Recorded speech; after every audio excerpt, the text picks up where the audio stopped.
सावन का पवित्र महीना चल रहा है। इन दिनों भोलेनाथ जी को श्रद्धालु कई प्रकार की सामग्री अर्पण करते हैं, लेकिन क्या नहीं चढ़ाना चाहिए भोलेनाथ को, आइए जानते हैं। जी, श्रावण का माह चल रहा है। अत्यधिक भगवान श्रावण भगवान महाकालेश्वर अवतार भगवान भोलेनाथ जी महाराज को बड़े प्रिय कहा गया, माह कहा गया है। इसमें सभी लोग भगवान शिव शंकर जी महाराज की अनेक प्रकार से उपासना करते थे, अनेक प्रकार से पूजन करते हैं। देखा जाता है कि शिव मंदिरों पर अनेक प्रकार से भीड़ लगी हुई है तथा सभी भगवान का पूजन करने के लिए जा रहे हैं और सभी अपनी थालियों में सुंदर सुंदर वस्तुएं तथा अनेक प्रकार के पुष्प और अनेक प्रकार की सामग्रियां ले जाते हैं।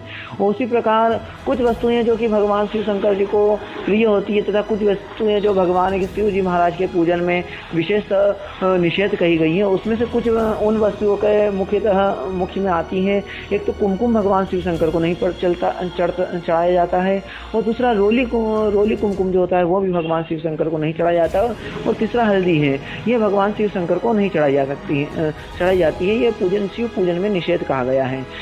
कुमकुम सौभाग्य का प्रतीक है, इसलिए भगवान शिव शंकर जी महाराज को कुमकुम नहीं चढ़ाया जाता है। कुमकुम चढ़ाने से भगवान शिव शंकर जी महाराज को उसको पूजा को स्वीकार नहीं करते हैं।